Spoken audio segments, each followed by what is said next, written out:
योगीराम सूरत कुमार, योगीराम सूरत कुमार, योगीराम सूरत कुमार जय गुरुराय।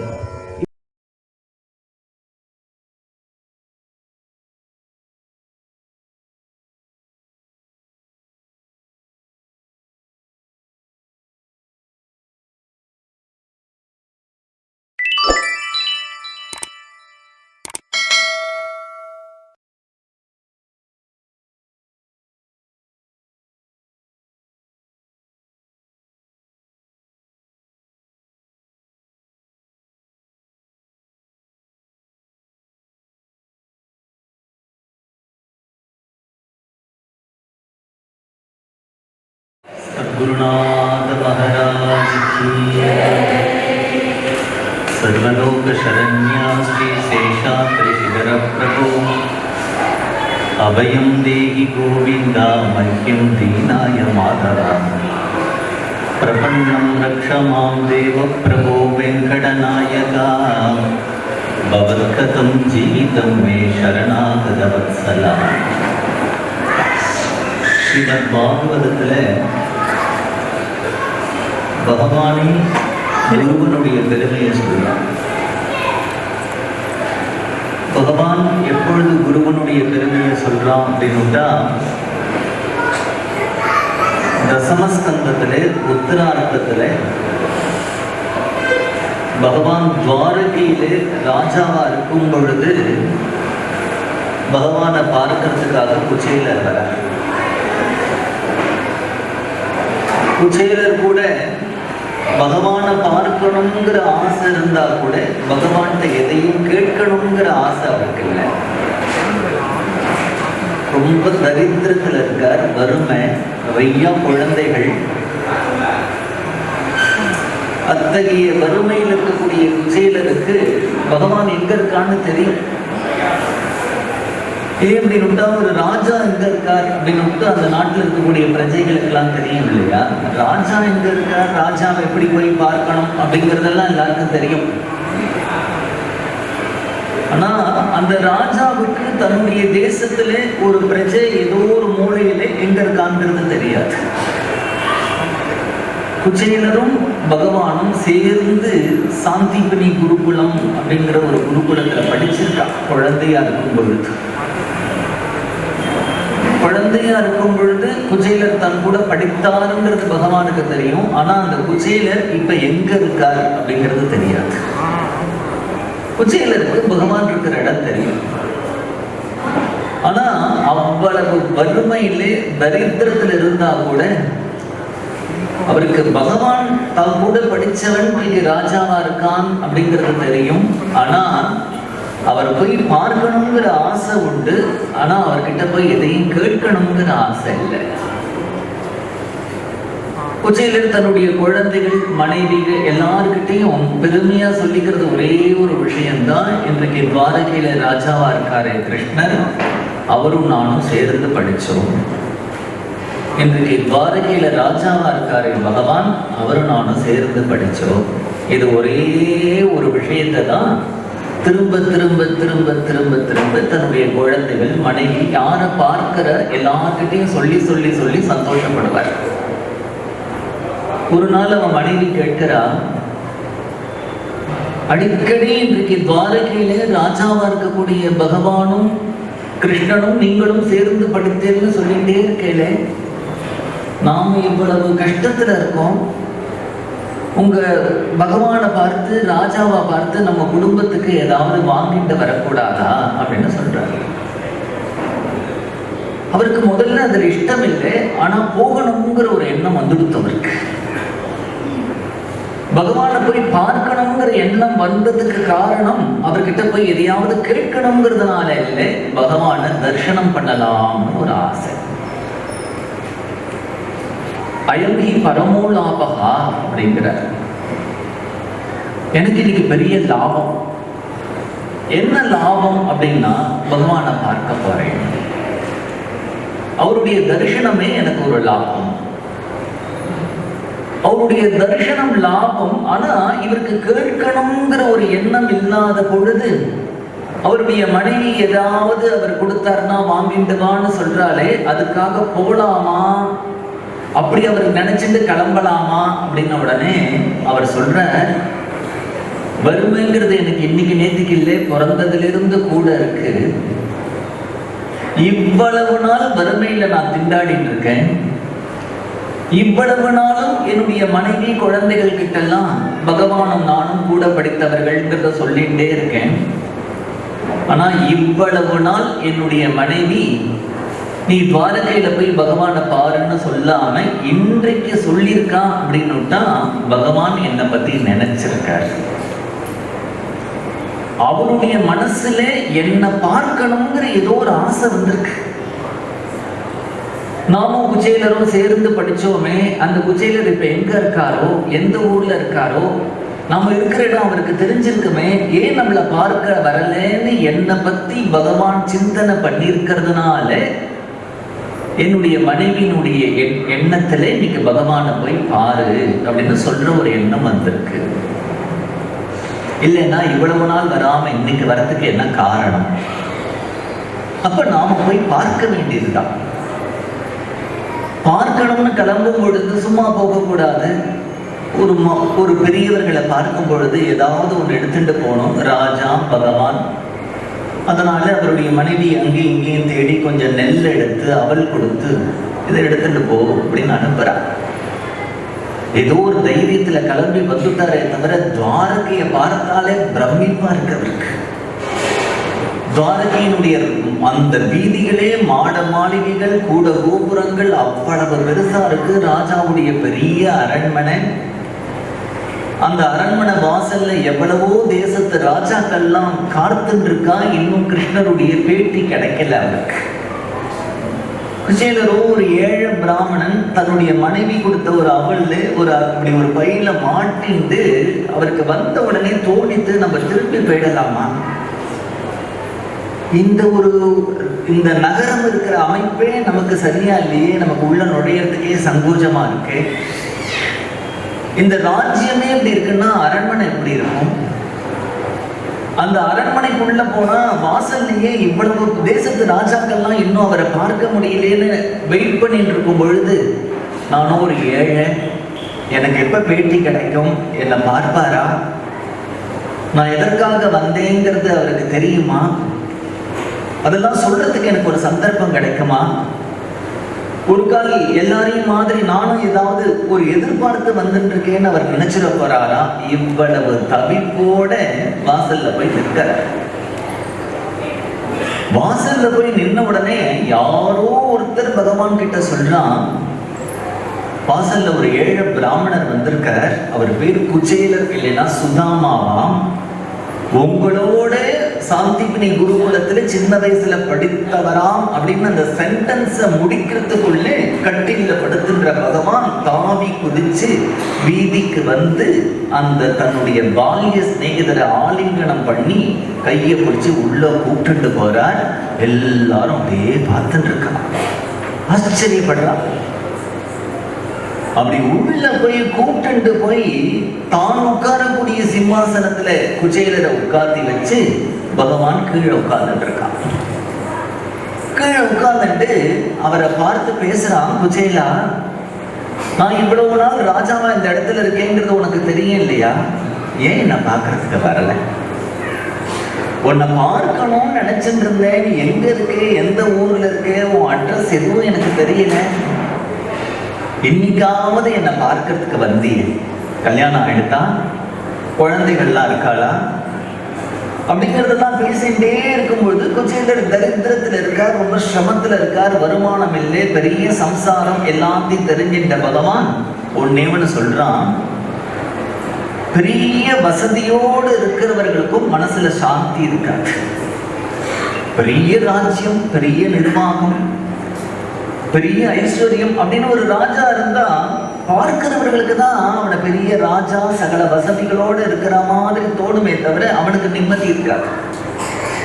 எந்த தேசத்து ராஜா எப்பொழுது படையெடுத்துட்டு வருவானோ, நாட்டு ஜனங்களுக்கு இருக்கக்கூடிய கஷ்டங்கள் இதெல்லாம் அவர் அட்ரஸ் பண்ண வேண்டி இருக்கிறதுனால பெரிய ஐஸ்வர்யம், பெரிய பதவி இதெல்லாம் நிம்மதியை கொடுக்காது. அதே மாதிரி தரித்திரத்தில் இருக்கிறவர்களுக்கும் நிம்மதி இருக்கு. அடுத்த வேலை சாப்பாட்டுக்கு என்ன பண்றது, குழந்தைகளுடைய துணிமணிகளுக்கு என்ன பண்றது, படிப்புக்கு என்ன பண்றது. அதனால ரொம்ப தரித்திரத்தில் இருக்கிறவர்களுக்கு நிம்மதி இருக்காது. நல்ல ஐஸ்வர்யத்தோட பெரிய பதவியிலே ராஜ்யத்தை நிர்வாகம் பண்ணிட்டு இருக்கிறவர்களுக்கு நிம்மதி இருக்காது. பகவான் சொல்றான், நான் பெரிய ஐஸ்வர்யத்தோட இந்த ராஜ்யத்தை நிர்வாகம் பண்ணிட்டு இருந்தாலும் கூட நான் சாந்தியோட இருக்கேன், அமைதியா இருக்கேன். இவ்வளவு பெரிய ராஜ்ய நிர்வாகமோ, ராஜ்யத்தில் இருக்கக்கூடிய வசதிகளோ, ஐஸ்வர்யமோ என்னுடைய நிம்மதியை குலைக்கல. அதே மாதிரி நீ தரித்திரத்துல இருந்தாலும் இவ்வளவு நாட்கள் நீ என்ன பார்க்கறதுக்கு வரல, இப்பொழுது கூட நீயா வரல, உன்னுடைய மனைவி அனுப்பி வந்திருக்க, அதுலயும் கூட என்கிட்ட எதையும் கேட்கறதுக்கு வரல, என்ன பார்க்கணுங்கிற ஆசையில வந்திருக்கிறதுனால தரித்திரத்துல இருந்தா கூட நீ சாந்தியோட இருக்க, அமைதியோட இருக்க.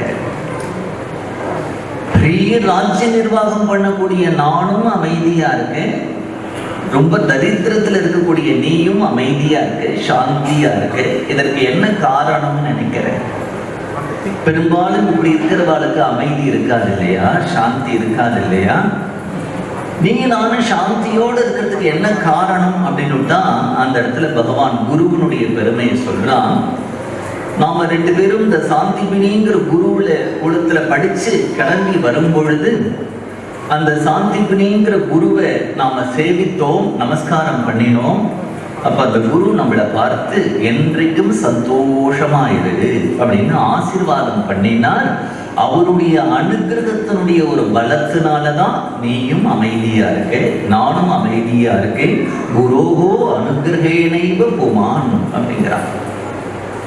பிரசாந்தையே, குருவனுடைய ஒரு கிருபையினாலதான் மனிதனுக்கு சாந்தி வருமே தவிர வேற எதனாலையும் சாந்தி வராது. அத்தகைய குரு கிருபைக்கு பூர்ணமா நீயும் நானும் பெற்றுக்கொண்டதுனாலதான் அத்தகைய சாந்தியோட இருக்கும்.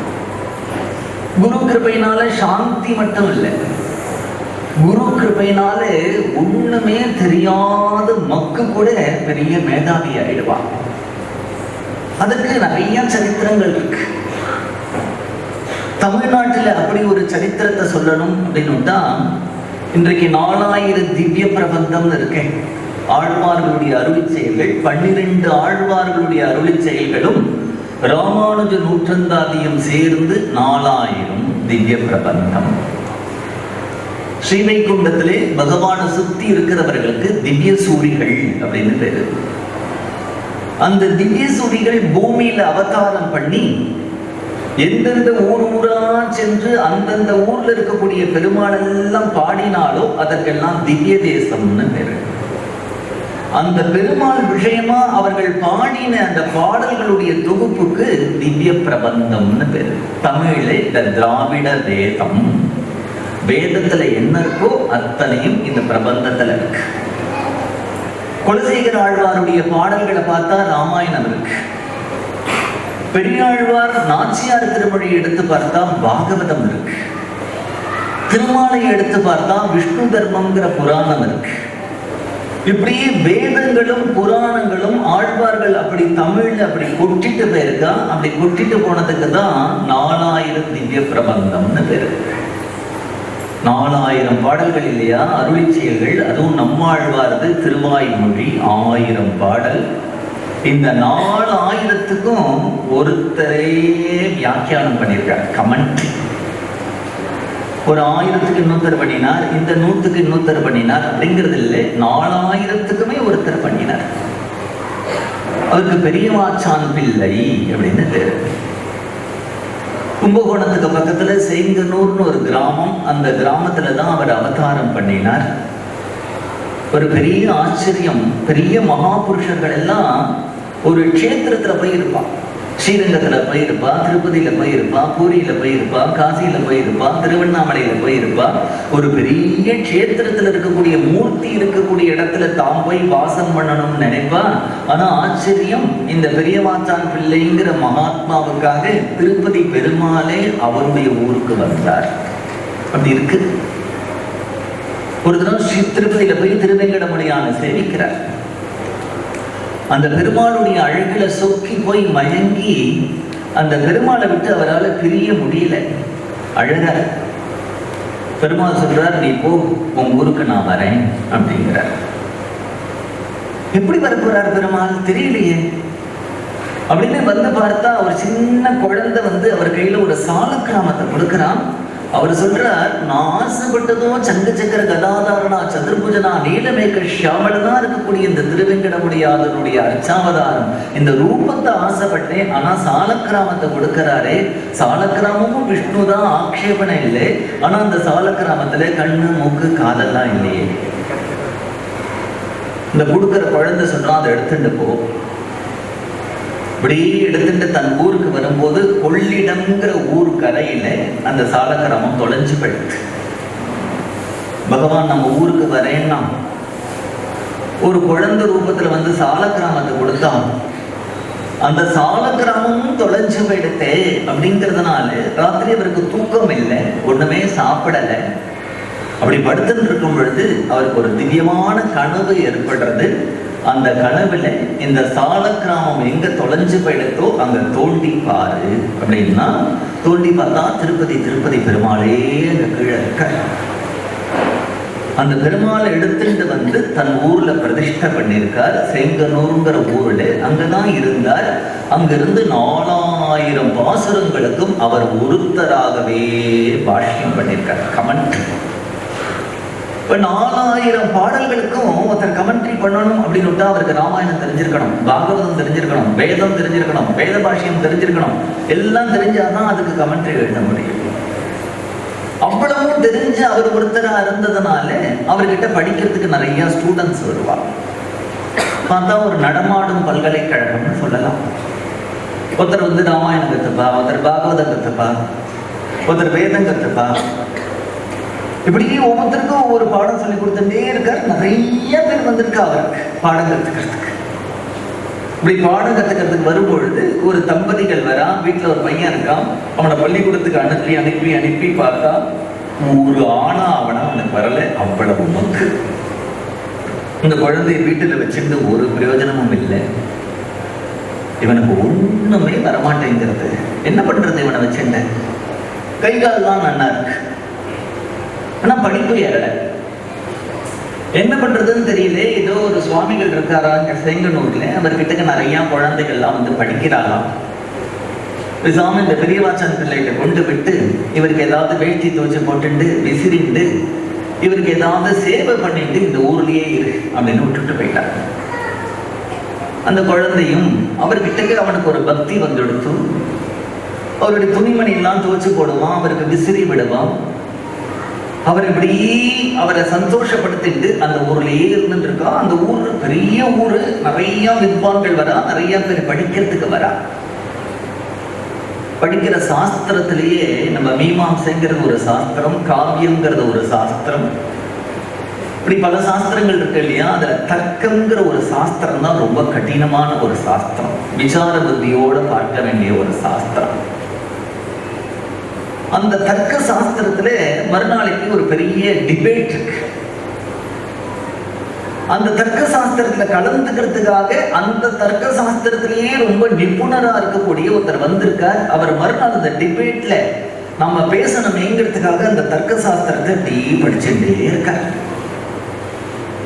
படிக்கும் பொழுது அவருக்கே ரொம்ப கஷ்டம். நாளைக்கு பெரிய வித்வான்கள்லாம் வருவான், பெரிய சபை நடக்க போறது.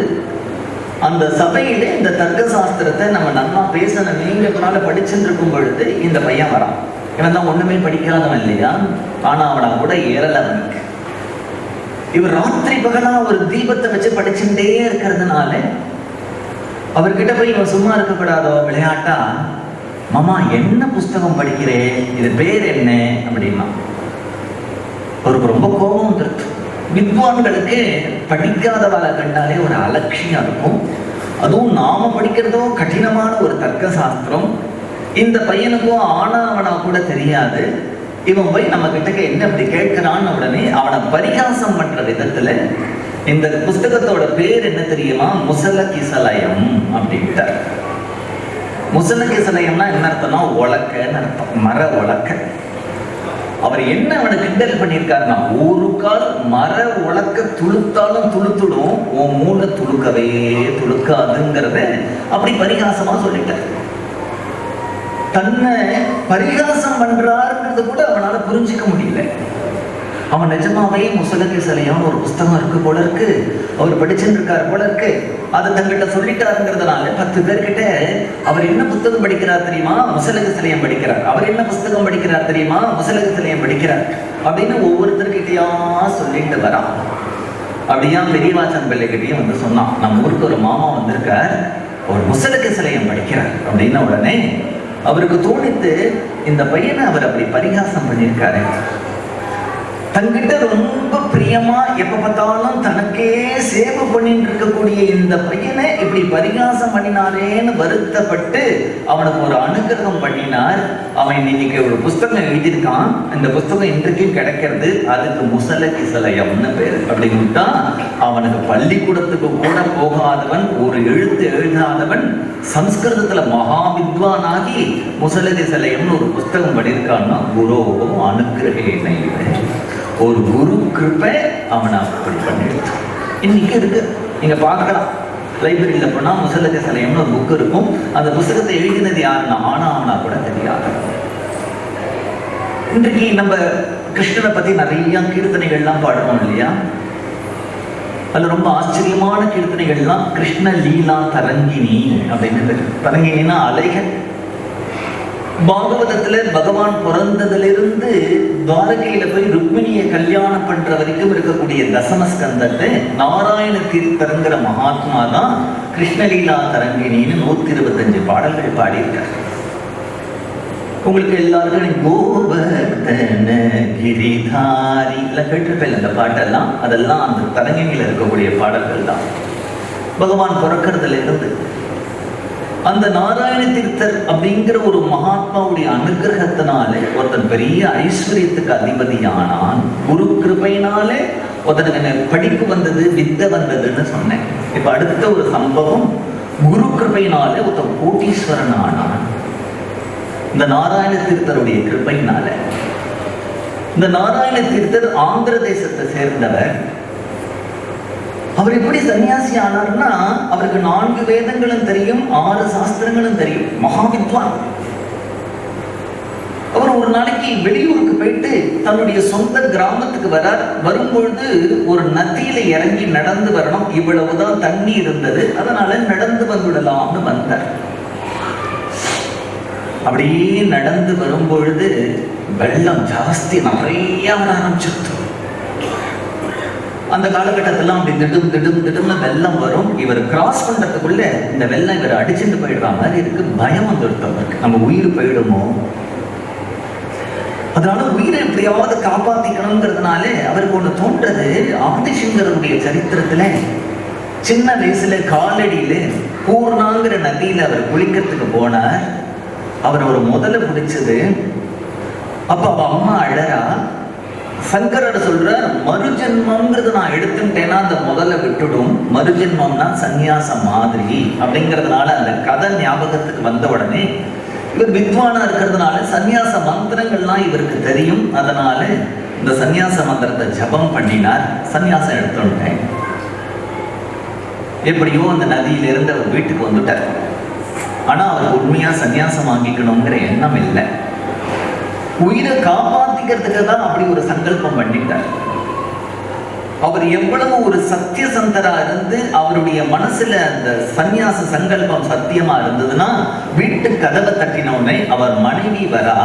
அவ மனைவிக்கு இவருடைய உடம்புல காஷாய வஸ்திரம், தண்டம், கமடலங்கள்லாம் தெரியறது. எப்ப சன்னியாசம் வாங்கிட்டேன் அப்படின்னு கேட்கிறார். பிக்ஷைக்கு வாங்கோ, வீட்டுக்குள்ள சேர்க்கல. அப்படியே திருப்பதி போனார். திருவெங்கடமுடியான் சன்னிதானத்தில் இருந்தார். தென்னாட்டுக்கு வந்தார். நடுக்காவேரின்னு ஒரு ஊரு. அந்த ஊர்ல இருக்கக்கூடிய பிள்ளையார் கோவில்ல தங்கி இருக்கும் பொழுது ஒரு கனவு வருது அவருக்கு. ஒரு வெள்ளை பண்ணி வரும், அதை தொடர்ந்து போ அப்படிங்கிறார். அந்த வெள்ளை பண்ணியை தொடர்ந்து போனா இன்றைக்கு வரகூர் அப்படிங்கிற ஒரு ஊரு, அதுல ஸ்ரீனிவாச பெருமாள் கோவில் இருக்கு. அந்த ஊர்ல தான் தங்கி இருந்தார். அங்க இருந்துதான் இந்த கீர்த்தனைகள்லாம் நிறைய பாடியிருக்காரு. அப்படி பாடும் பொழுது அந்த பரப்பூர் இப்படியே அந்த நதி கரையில இருக்கும்போது அந்த ஊர்ல இருக்கக்கூடிய ஏழை ஒருத்தர் இவருக்கு எங்க இருந்தாலும் தேடி இவருக்கு பிக்ஷை கொண்டு வருவார். சன்னியாசி தானே, ஒரே இடத்துல இருக்க மாட்டார். இன்னைக்கு இப்படி நடப்பார், அங்க போய் வருவார், அங்க போய் வருவார், மலத்தடியில வருவார், நதியை தாண்டி வருவார், மலை மேல போவார், இப்படி சுத்தின்னு இருப்பார்.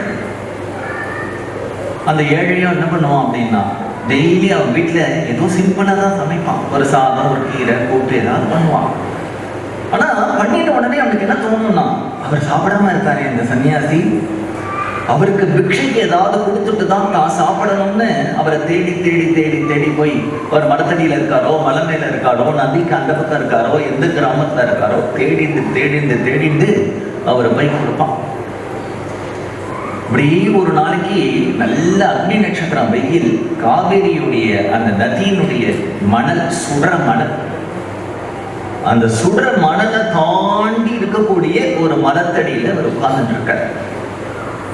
இப்படி உட்கார்ந்துட்டு இருக்கும் பொழுது இவன் என்ன பண்றான், அங்க இருக்காருன்னு தெரிஞ்சுட்டு காலில் செருப்பு கூட கிடையாது, அவருடைய பிக்ஷைக்கு வேண்டிய அன்னத்தை எடுத்துட்டு அந்த மணல்ல நடந்து நடந்து நடந்து நடந்து நடந்து அவர்கிட்ட போய் பிக்ஷையை கொடுக்கும் பொழுது அவனுடைய காலெல்லாம் கொப்பளம் ஆயிடுச்சு. அழகார, எதுக்காக என்னை தேடி இப்படி ஓடி வந்து உன் காலில் எல்லாம் இவ்வளவு கொப்பளம் இருக்கு, அப்படி என்ன பார்க்கறதுக்கு ஓடி வந்தியா அப்படின்லாம் சொன்ன உடனே அவன் சொல்றான், நீங்க சாப்பிடாம என்னால சாப்பிட முடியாது, நீங்க இவ்வளவு பசியோடு இருக்கும்போது உங்களுக்கு பிக்ஷை பண்ணாம என்னால சாப்பிட முடியல, அதனாலதான் தேடிட்டு வந்தேன் அப்படின்னு சொல்றான். அவர் கிருபையோட கேட்கிறார், உனக்கு என்ன வேணும் அப்படிங்கிறார். சொல்றோம், ரொம்ப குடும்பத்துல சிரமம், நிறைய பொன் குழந்தைகள், எல்லாருக்கும் கல்யாணம் பண்ணணும், பணம் வேணும் அப்படிங்கிறான். ஒரு இப்படி பார்க்கிறார், பக்கத்துல ஒரு மரம் இருக்கு, அவனை கூட்டில் போய் இந்த மரத்தை பார்த்து வச்சுக்கோ அப்படிங்கிறார். நான் பணம் வேணும்னு கேட்கிறேன், இந்த மரத்தை பார்த்து வச்சுக்கோன்னு சொல்றாரு. என்ன காரணம்னு தெரியலையே. அடுத்ததா சொல்றார், ராஜபிளவைன்னு ஒரு வியாதி, இப்ப நம்ம கேன்சர்னு சொல்றோமே, கிட்டத்தட்ட அந்த வியாதி மாதிரி. அந்த வியாதிக்கு இந்த மரத்தினுடைய இலையை கொடுத்தா சரியா போயிடும் அப்படிங்கிறார். அதுக்கு மேல ஒன்றும் சொல்லலை, அவனுக்கு அனுகிரகம் பண்ணி அனுப்பிட்டார். ஒரு மாசத்துல வீதியில தண்டோரா போட்டுட்டு வரான், நம்ம தேசத்து ராஜாவுக்கு ராஜபிளவைங்கிற வியாதி வந்திருக்கு, அந்த வியாதிக்கு யாராவது மருந்து தெரிந்தவர்கள் இருந்தா ராஜா அவர்களை வர சொல்றார், அவர்களுக்கு தகுந்த சம்மானம் கொடுக்கறதா ராஜா இருக்கார் அப்படின்னு. உடனே அன்றைக்கு குருநாதர் இந்த மரத்தோட இலையை காண்பிச்சு, இந்த ராஜபிளவிக்கு மருந்துன்னு சொன்னாரு, இப்பதான் அதனுடைய காரணம் புரியுது அவளுக்கு. உடனே அந்த இலையை எடுத்துட்டு ராஜாவுடைய சபைக்கு போய் ராஜாவுக்கு அந்த மருந்தை கொடுக்க அவனுக்கு வியாதி ஸ்வஸ்தமாகி அவருக்கு நிறைய ஐஸ்வர்யங்களை கொடுத்தான். அப்படிங்கிறதுனாலே ஒரு குரு கிருபையினால ஒருத்தன் வித்வானானான், குரு கிருபையினால ஒருத்தனுக்கு அத்தனை ஐஸ்வர்யமும் கிடைச்சது. இன்னொன்னு என்னன்னா, குரு கிருபையினால பகவானே ஒருத்தருக்கு சீடரா வந்துட்டான், சிஷ்யனா. பண்டிரிபுரத்துல ஏகநாதர் அப்படிங்கிற மகாத்மா, அந்த ஏகநாதரும் நல்லா படித்தார். ஒரு பாடசாலையில போய் வேத சாஸ்திரங்கள்லாம் படிக்கிறார். படிச்ச பிறகு அவருக்கு வீட்டுக்கு தானே போகணும், படிப்பு முடிஞ்செடுத்து எல்லாம் வீட்டுக்கு தானே போகணும். ஆனா அவருக்கு வீட்டுக்கு போகணும்னு தோணலை. இந்த வேதத்துல எல்லாம் பகவான் பகவான் பகவான் பகவான் ஒண்ணு சொல்லியிருக்கேன், ஞானம்னு ஒண்ணு சொல்லியிருக்கேன், இந்த ஞானத்தை அனுபவத்தில் அடைய வேண்டாமா? வெறும் கடம்புடம்னு படிச்சா என்ன பிரயோஜனம் இருக்கு? ஒருத்தர் ஒரு வீட்டுல உலக்க இருக்கு, அந்த உலக்கையினால நார்த்தல பொடியும் இடிப்பான், வெள்ளத்தையும் இடிப்பான், மிளகாயும் இடிப்பான், எல்லாத்துக்குள்ளேயும் அந்த உலக்க போயிட்டு வரும். ஆனா அதுக்கு ஏதோட ருச்சியும் தெரியாது, அதுக்கு உழப்பும் தெரியாது, திதிப்பும் தெரியாது. அது மாதிரி நிறைய வித்வான்கள் அந்த புஸ்தகம் இந்த புஸ்தகம்னு படிப்பாலே தவிர, புரிஞ்சுப்பாலே தவிர, அனுபவத்திலே அவளுக்கு ஒண்ணுமே பகவானும் தெரியாது, ஞானமும் தெரியாது. அறிவுங்கிறது வேற. சில பேர் வருவான், அவர்கிட்ட சுவாமி எனக்கு மந்திரத்தை ஒரு சித்தி பண்ணிக்கணும், அந்த மந்திரத்தை சித்தி பண்ற வழியை சொல்லுங்கோ அப்படின்பா. அவர் சொல்லி கொடுப்பார்.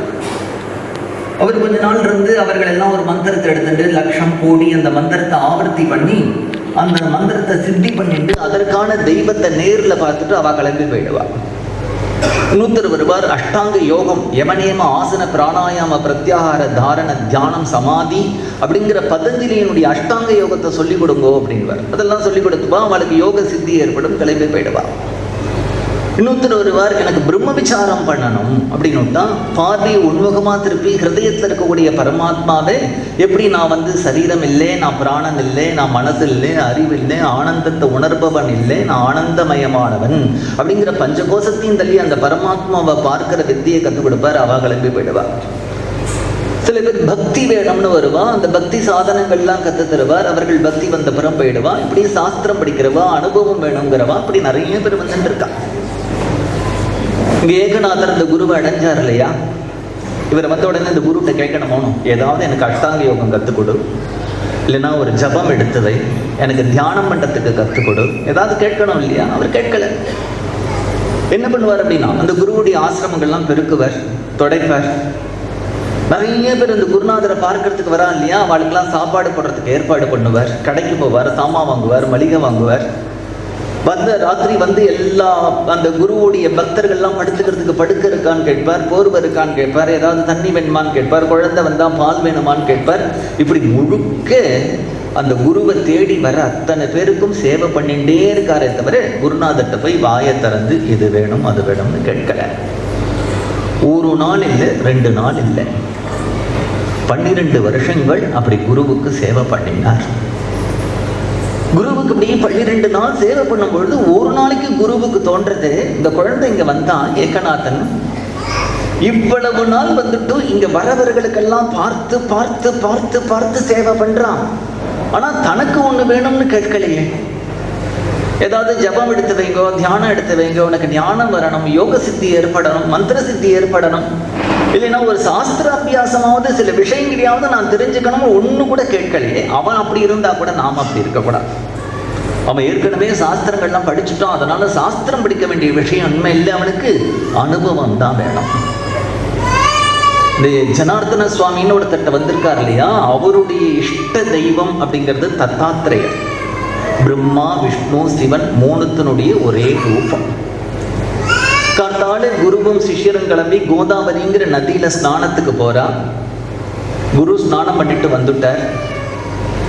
இந்த ஏகநாதர் என்ன பண்ணிட்டு இருக்காருன்னா, குருவோட வஸ்திரங்கள்லாம் தோச்சு கீச்சு எடுத்து வச்சு பின்னாடி வந்துட்டு இருக்கார். அப்ப அந்த ஜனார்த்தன சுவாமி தன்னுடைய இஷ்ட தெய்வமான உபாசன தெய்வமான அந்த தத்தாத்திரேய சுவாமிகிட்ட கேட்கிறார், என் சிஷ்யன் 12 வருஷமா எந்த எதிர்பார்ப்பும் இல்லாம சேவை பண்ணியிருக்கான், அவனுக்கு உன்னுடைய தர்சனத்தை கொடு அப்படிங்கிற.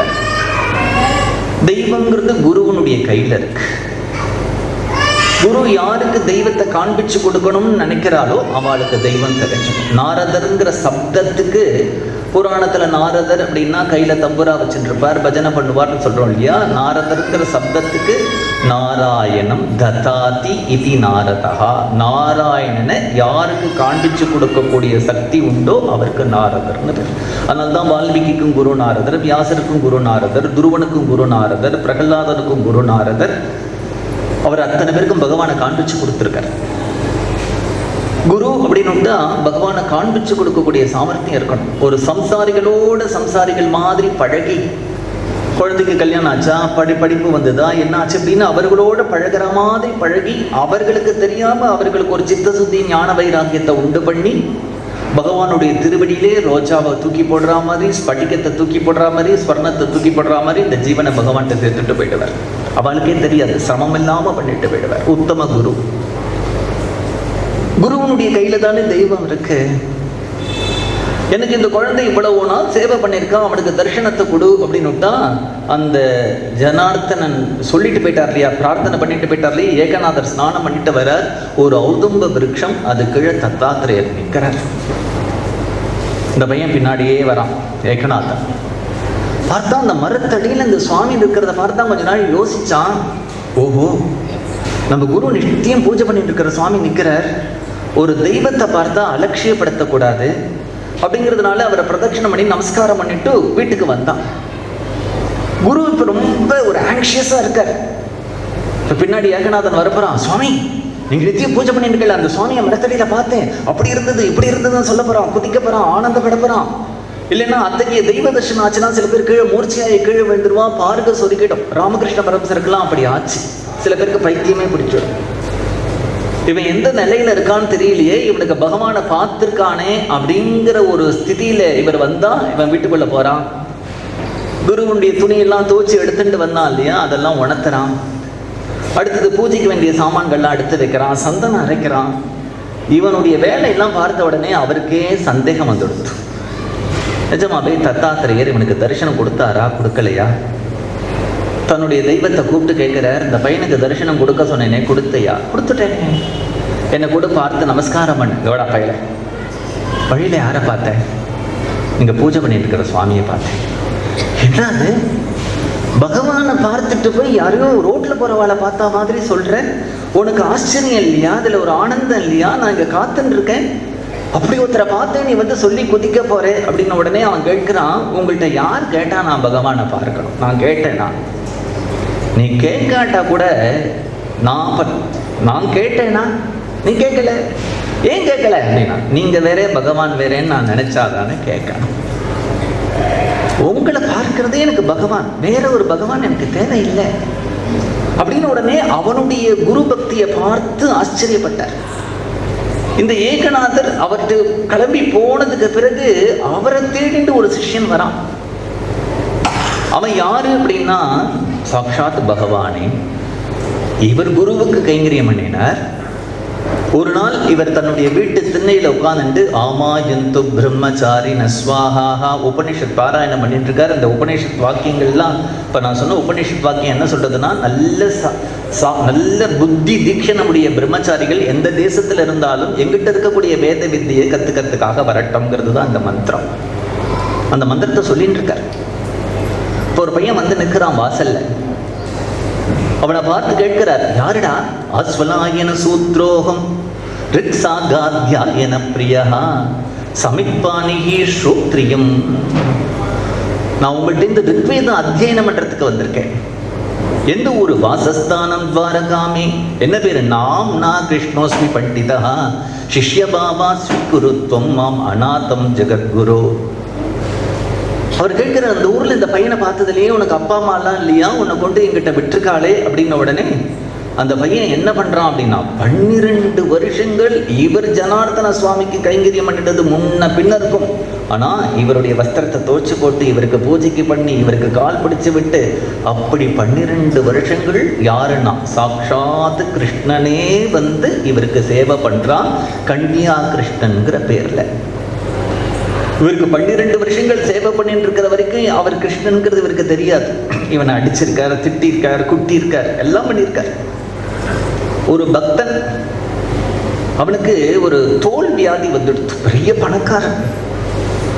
தோல் வியாதி வந்த உடனே அந்த குடும்பத்தில் இருக்கிறவெல்லாம் அவனோட வீட்டில் இருக்கிறதுக்கு அருவருப்பு பட்டுட்டு அவனை வீட்டை விட்டு துரத்தி விட்டுட்டான். அவன் அப்படியே சேத்திரமா போறான். சேத்திரமா போய் துவாரகையில போய் பகவானை தியானம் பண்ணி சாப்பிடாம தூங்காம இந்த துவாரகையில இருக்கிற கிருஷ்ணனை பார்க்கணும்னு அட்டம் பிடிக்கிறான். அந்த கிருஷ்ணர் அவன்கிட்ட சொல்றார், நான் துவாரகையில இல்லை, பிரதிஷ்டானபுரம்னு ஒரு கிராமத்துல அங்க ஏகநாதர்னு ஒரு மகாத்மா இருக்கார். அந்த மகாத்மாவுக்கு நான் சேவை பண்ணிட்டு இருக்கேன், என்னை வந்து அங்க பாரு அப்படின்னு. உடனே இவன் வரான். இவன் வந்து ஏகநாதரை கேட்கிறான், இங்க கண்டியா கிருஷ்ணன் ஒரு பையன் இருக்கானா, அவன் சாட்சாத்து பகவானாமே, உங்களுக்கு கைங்கரியம் பண்றதுக்கு வந்திருக்கானாமே. ஏகநாதர் சொல்றார், அவன் பகவானா? யார் சொன்னா? அவன் அநாத தானே சொன்னான் அப்படின்ன உடனே இந்த விஷயங்கள்லாம் சொன்னா உள்ள போய் எல்லாரும் அந்த கண்டியா கிருஷ்ணனை தேடி பார்க்கறா, காணும். பகவான்னு தெரியாத வரைக்கும் பழகின்னு இருந்தான், பகவான்னு தெரிஞ்ச உடனே மறைஞ்சு போயிட்டான். இப்படி குரு கிருபையினால இது மாதிரி 1000 சரித்திரங்கள் இருக்கு. குரு கிருபையினால் எப்படி ஞானம் வந்தது, குரு பக்தர்கள்லாம் எப்படி ஒரு பக்தியோட குரு பக்தியோட இருந்தா அப்படிங்கிற சரித்திரங்கள்லாம் அநேக சரித்திரங்கள் இருக்கு. நம்முடைய பாரத தேசத்துக்கு தான் அப்படி ஒரு பெருமை. எவ்வளவோ மகான்கள் இந்த தேசத்துல பகவானுடைய அவதாரங்கள், பகவானுடைய அவதாரங்களை தொடர்ந்து அவ்வளவு பக்தர்கள், அவர்களோட ஞானிகள், அவ்வளவு சித்த புருஷர்கள், அவ்வளவு மகான்கள். அதுவும் தமிழ்நாட்டில் திருவண்ணாமலைங்கிற க்ஷேத்திரத்தை எடுத்து பார்த்தா அங்க குக நமச்சிவாயம், குரு நமச்சிவாயம், விருப்பாட்சி முனிவர், ரமணர், சேஷாத்திரி சுவாமிகள், அது அடுத்தது பார்த்தா தபோவனத்தில் ஞானானந்த சுவாமிகள், பூண்டி மகாத்மா, அங்கேயே துகாராம்னு ஒரு மகாத்மா இருந்தார். அவர்களோடு சேர்ந்து நம்மளுடைய பகவான் யோகி ராம் சுரத்குமார். இந்த யோகி ராம் சுரத்குமாருடைய ஒரு ஜெயந்தி மகோத்சவம் இன்றைக்கு 101வது ஜெயந்தி. இந்த ஜெயந்தி மகோத்சவம் இன்றைக்கு எல்லா இடத்துலையும் எல்லாரும் விமர்சையாக கொண்டாடுறான். நாம் என்ன பண்ணணும் அப்படின்னு சொல்லும் பொழுது, குரோஹோ அனுகிரகேனைவ புமான் பூர்ணகா பிரசாந்தையேன்னு சொன்னேன். நம்ம என்ன பண்ணணும்னா, குரு பிரகாசே தீமான். எந்த ஒரு குருவை ஒருத்தர் பக்தி பண்ணி அந்த குருவனுடைய கிருப்பையினால க்ஷேமத்தை அடைந்தார்களோ அவர்களெல்லாம் என்ன பண்ணணும்னா அந்த குருவை கொண்டாடணும் அப்படின்னு சாஸ்திரம் சொல்றது. குருவை பிரகாசப்படுத்து. அந்த ரீதியில் எல்லா இடத்துலையும் நடந்துருக்கு. இன்றைக்கு எங்கேயும் நடக்கிறது. இதில் கலந்து கொண்ட அத்தனை பேருக்கும் பகவானுடைய பரிபூர்ண கிருப்பை ஏற்படட்டும். கோபிகா ஜீவனஸ்மரணம்.